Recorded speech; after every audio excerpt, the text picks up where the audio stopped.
friends. Okay, so I have some super exciting stuff here. This is Sharon, Texture Junkies. I actually have the chicory dye that we did, and I shared a photo of it. And chicory is something they used to use instead of coffee, or with coffee, when there was a coffee shortage. And I don't know if it was used as coffee before then. I would have to look up the history. But chicory is this beautiful golden color.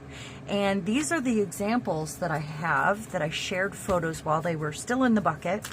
And what I did was a little bit of a comparison here. So I've got tea, which is light brown, and it's more brown. This is walnut ink, which is more of your, walnut ink. And this is chicory. Chicory has like a nickel azo gold it's just beautiful. Look at that color. It's beautiful. Okay, and I'm going to show you how you can use it. Ways to make it easy would be to put it in a water pen, and all I did was take the chicory from the bucket. See how dark it is? It's pretty dark. And it didn't take much chicory to get this kind of color. You could probably put more in, and you just boil the chicory in the water and then strain it. I put a little vinegar in there so it doesn't go bad, and I can have it in this container in my art room. I keep tea dye in a little dropper. That way I can go in with a brush, or I can make drops, or I can do splatters. And this is a fairly new bottle that I had from something else, and I thought it would be perfect. This is the chicory dye, and I labeled it, but you can clearly see the difference. And I've always kept walnut ink in one of these brushes. You just use a little funnel. That's it. So these are my results. And I'll show that one more time. The difference in the golden color. I love this so much. It has kind of a licoricey smell. I did not rinse it. I just let it dry like that. I took it out in the sun. For what I'm going to use it for, I think it's perfect. And I love a grungy bit of art. So, and then this one, if I rinsed it, it would probably turn white again because it's kind of a polyester color, or a polyester material mixed with cotton. So it doesn't like to, it just washes right out. It was a tablecloth. Probably good for a tablecloth if you get a stain on it, but And then I just keep these on my desk in my bucket with my other water pens and my Stabilo and the blacks and whites. That way, if I want to add interest to an item, I have this container ready. Oh, and you can't forget those. That's a finger puppet. Okay, so let's talk about my haul. We went on a mountain adventure, and we drove through Packwood, which was having their annual swap meet. And I've never seen so many booths. So I'm going to start with the biggest item that I got here, and it was this. I'm going to look and see how much of this you can see. It's got 9 shelves, and I think it's from a wine crate or something, because it's got like the slit right here where another piece of wood would have gone over it, or maybe pears came in. I don't know, but it's old. It was a gal that was selling her father's estate, and she had like man stuff, and I was so excited because I got to stop at 1. That was it. I haven't gone through this stuff yet, but I want to show you the few things that I got because we were on an adventure and we couldn't stop long. They were helping me find rusty things, his wife and his daughter.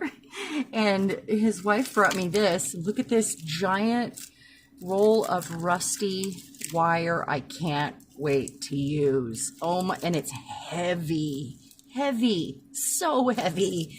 And then she had all these jars, and I put some of these things in here. But I got all kinds of antique yo-yo, little oil can, and they were bringing me rusty and copper, and I have some of these, but I've been hoarding them, and now I can use them because I have extras. Got this, some hooks. Those are so cool. There's a hammer. Oh no, I think I left my favorite piece on the kitchen counter. It's another one of these, not on the handle, but it's got a point on one end and a big flat flangey thing on the other, and it's super old and cool. got stuff like this. Look at that. And these old chair feet, but there's only 3, you know, for those 3-legged chairs. More of those. There's a pulley. Oh, so many good things. So many good things. Okay, now let's get on to this. These, I saw wings. Look at me getting rust all over my, look, wings. I'm gonna make sure that you guys have a good view there. I'm gonna pull my camera up for you so you can see better. How's that? I was really excited by these, and you know, I try to rescue, I already have rust under my nails. I try to rescue things that, you know, maybe no one wants or don't use anymore, and I think these are beautiful. Let's see, put that there. I got this whole bucket of copper. It's heavy too. It's all copper fittings, washers, or brass, I'm not sure. It's one or the other. And there's some really big pieces in there. Some bolts with for the standard screwdriver. These snips, which, oh my goodness, not sure if I'll sharpen them or if I will create an art piece out of them. My favorite part, and I am kicking myself. Do you ever wish you would have picked up that thing and you left it behind? And I told him I was going to do that too. I said, if I don't get this, I know I'm going to kick myself, but somebody else might be able to use it, you know, like properly, and it might be valuable for someone. But you know what these are? These, there was a whole container of these with the original paper drawers, and all but one were missing their handle. I mean, like the original set. These are wood.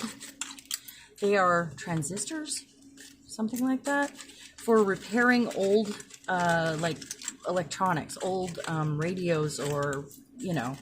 And what I see here is wooden beads, and I cannot wait to use these. And we're going to make something similar to this on Saturday with some found art hangers. There's more in there. There's more.